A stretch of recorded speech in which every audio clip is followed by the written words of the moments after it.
C'est au volant de la 4L que je vous emmène à 2 pas de l'île d'Oléron, à la rencontre de François, un petit papy passionné par les moteurs à vapeur et le modélisme et le bricolage.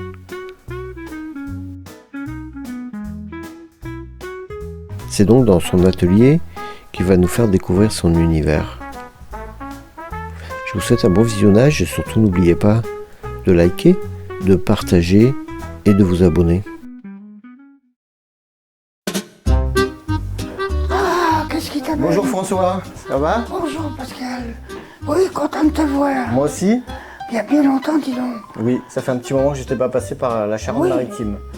Et moi, il y a longtemps que je suis pas allé là-bas te voir non plus. Dans mon ancien village où je travaillais à Brouage. Voilà. Ben oui. Et ben j'en viens, j'étais à Brouage, je suis allé filmer quelques artistes, un artiste peintre, un artiste bricoleur qui fait de la ferraille. Et puis une petite balade, voilà, une petite visite du village. Quel genre de ferraille? Il fait des girouettes. Ah oui. C'est monsieur Gilles Bontemps, voilà. Donc Je connais pas. quand tu verras mon émission, tu découvriras ce qu'il m'a montré qu'il faisait. Ben, Voilà. je sais pas si je pourrais la voir, mais enfin. Si, je te ferai voir, Si. tu verras. Ok. Alors aujourd'hui, mon émission Au gré des chemins m'emmène voir François, qui est que j'appelle un papy bricoleur. Donc qui aime beaucoup bricoler tout ce qui est vapeur, tout ce qui est petite machine à vapeur. Comme Et ça, toi-même, par tu as travaillé dans le train des mouettes, c'est ça? Oui, au début. Au tout début Il y a de... 40 ans, train des mouettes, chemin de fer du Puy du Fou, D'accord. qui est devenu le chemin de fer de la Vendée.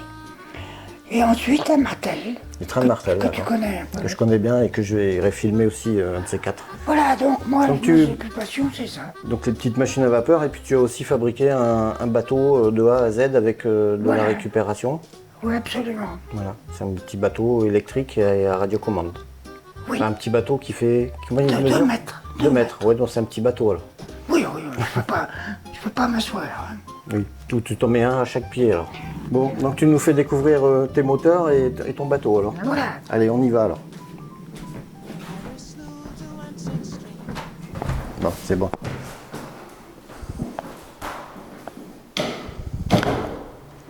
Ah, il y a un peu de poussière. Bon, alors voilà un moteur qu'on appelle un moteur de Watt.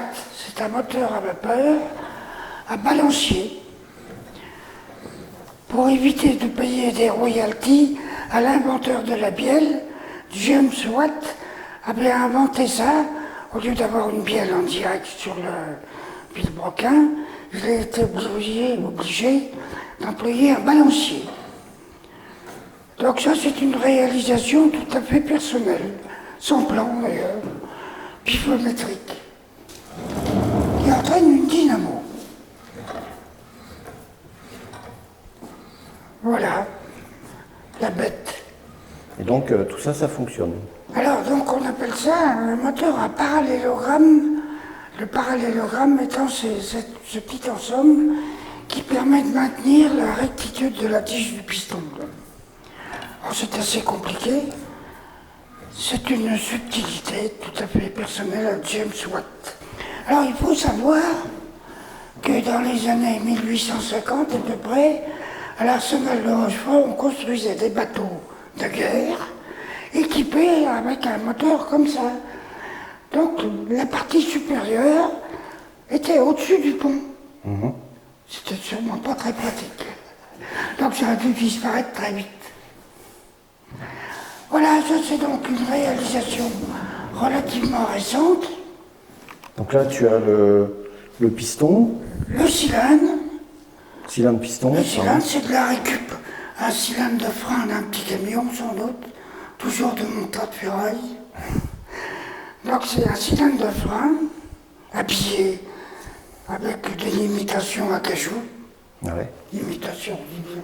Et là, tu as le tiroir de distribution. Donc le tiroir, qui est logé ici. Tiroir Tiroir plan. Ouais. Oui, tiroir plan.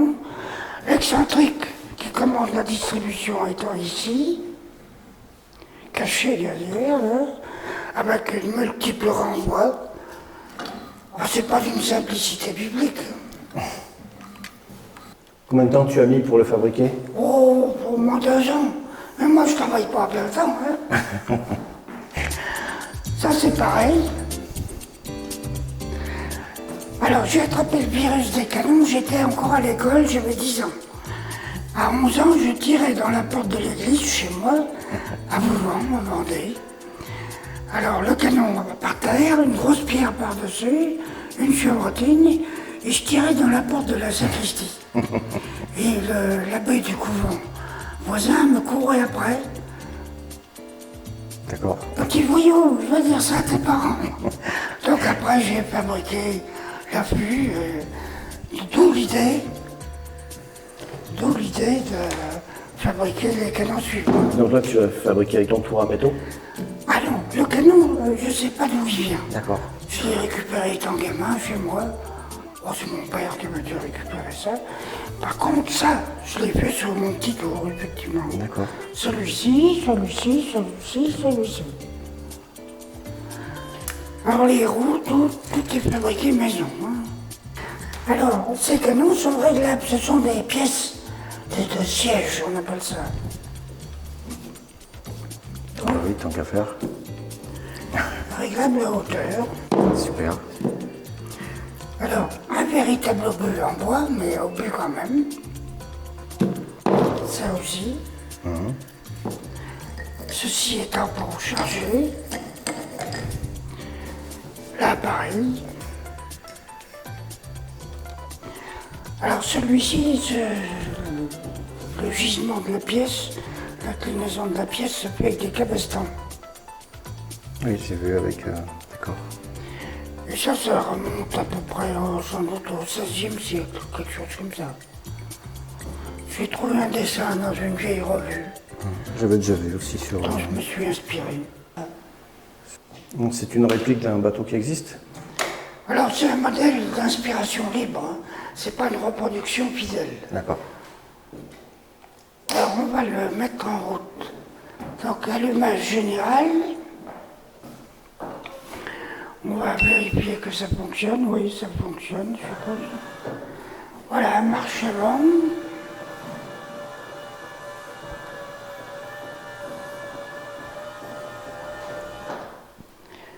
Marche arrière.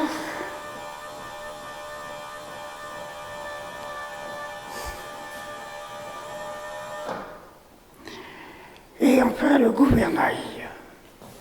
Le gouvernail. Alors j'ai mis un petit drapeau indicateur. Ah oui.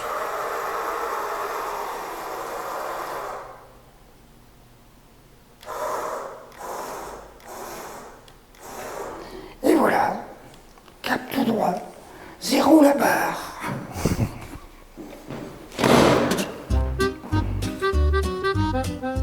C'est épuisé. Alors celle-ci, c'est une chaudière qu'Alban m'a aidé à fabriquer puisque c'est lui qui me l'a soudée. Alors là, j'ai le luxe de l'habiller tout en bois verni.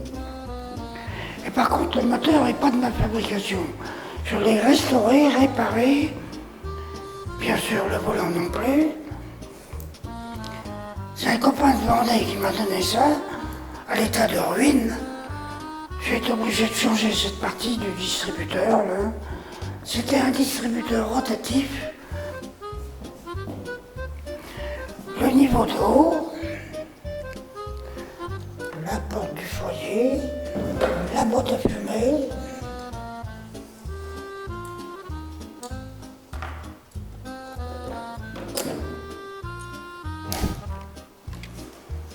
Avec l'échappement.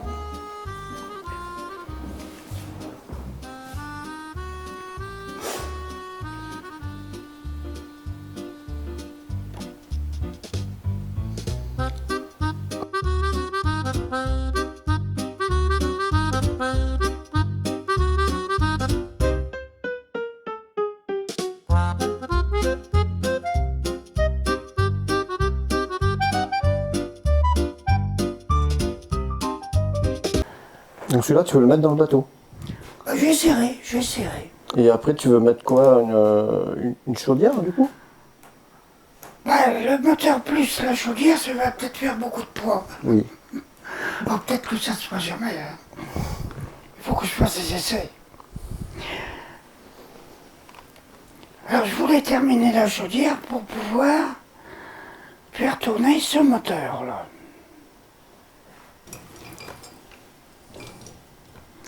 C'est une belle pièce.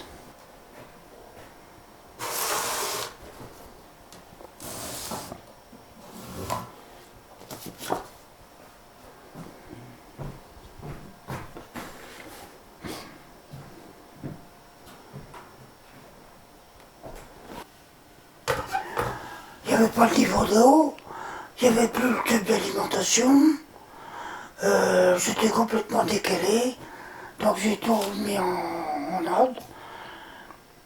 Et quand je l'ai mise en route, ça ne voulait pas tourner.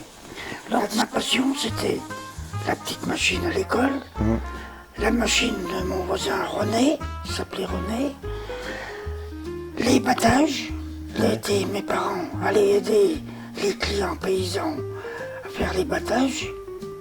Ma mère faisait la cuisine, mon père travaillait sur le matériel, la vanneuse, etc. Mon père était forgeron. L'été, il n'avait pas beaucoup de travail. Et en plus, il faisait des sillons dans les champs de ses clients paysans pour faire des patates, des haricots, des légumes. Et il payait ses clients qui lui cédaient ce bout de terrain en journée. D'accord. Ça tombait bien parce que l'été, mon père n'avait pas beaucoup de travail. Pendant les moissons, il réparait les faucheuses, les moissonneuses, etc. Mais autrement, les travaux de forge, il n'y en avait pas beaucoup. Ouais. Parce que les gens étaient occupés aux moissons et au battage. D'accord. Donc moi, j'étais en admiration devant les machines à vapeur. Pas les trains, mais je ne connaissais pas les trains pendant la guerre. La gare était à 3 km. Je les entendais, mais je ne les voyais pas. La passion des locomotives, c'est venu beaucoup plus tard. Oui. Pratiquement quand il n'y en avait plus. C'est bête. Ça s'est arrêté quand, les machines à vapeur? 70. Alors, voilà, mon cher Pascal, une chaudière que je suis après terminée, que j'ai allumée la semaine passée.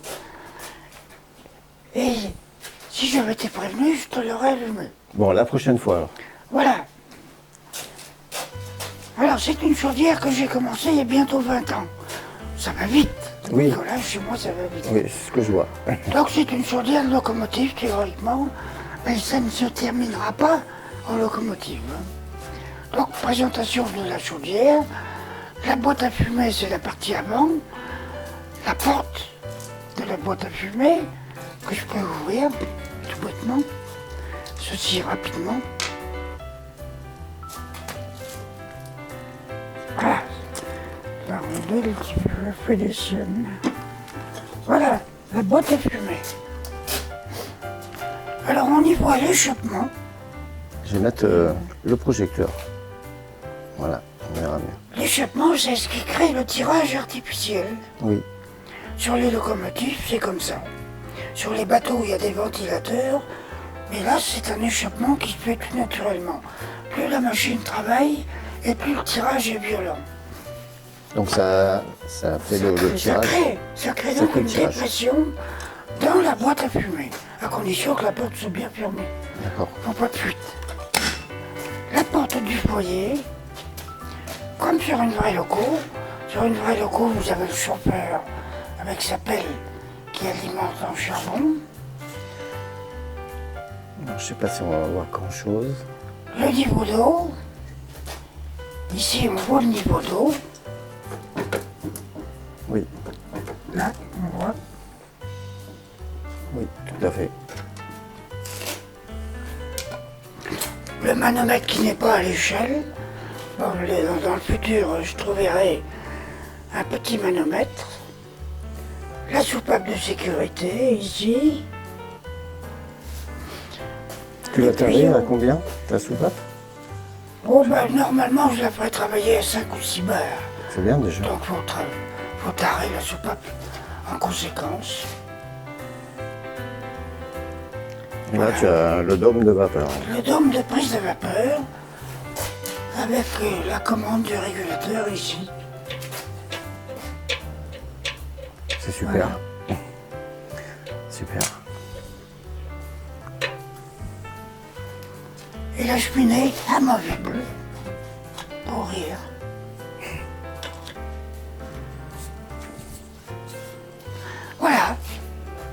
Et donc pour ceux qui ne connaissent pas, en fait, il y a les tubes qu'on a vus tout à l'heure traversent la chaudière. Il y a une paroi avec des trous qui accueille les tubes. Voilà. Et donc Alors, le toute feu, cette partie est baignée par l'eau. là, Alors, en fait, là aussi. le foyer est enveloppé par de l'eau. D'accord. Comme ça, et l'eau chauffe.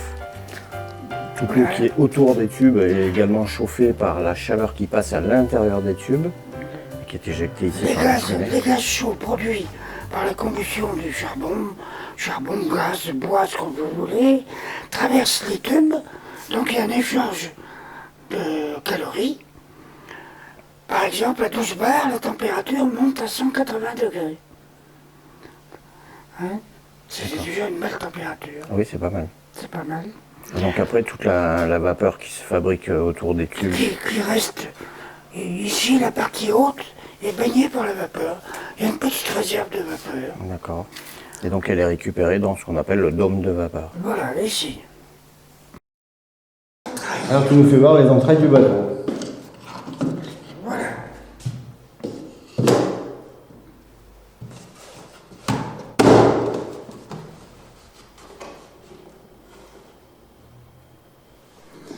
Voilà, ici vous avez le moteur qui entraîne les roues. C'est un moteur de quoi? Un essuie-glace. D'accord. Un moteur d'essuie-glace. Donc voilà, là-bas tout au fond, il y a la gestion de Ici, la radiocommande. la batterie de 12 volts. Et là-bas, la partie radiocommande et éclairage, etc.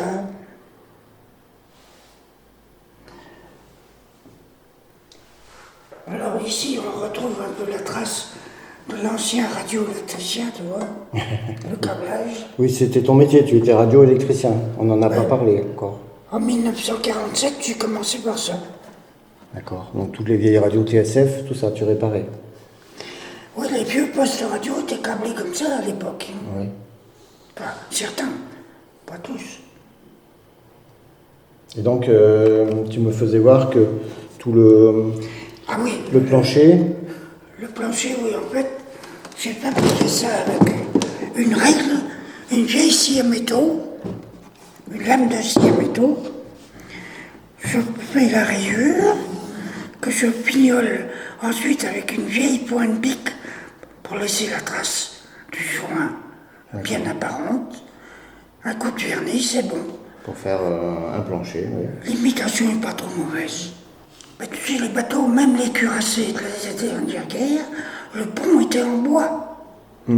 C'est pas en métal, en métal si, mais le revêtement final, c'était du bois, Oui. pour pas glisser. Qui était lavé tous les jours, donc qui bougeait pas. François, je te remercie de toute cette belle visite, de tout Pas de quoi, ton c'était petit univers de c'était la un vapeur. vrai plaisir. Merci beaucoup Merci à toi de toute ton attention. et au plaisir de te revoir. La prochaine fois, on fait tourner cette machine. Ok, je t'attends. Ça marche. Ferme. Allez, à bientôt. Merci Pascal.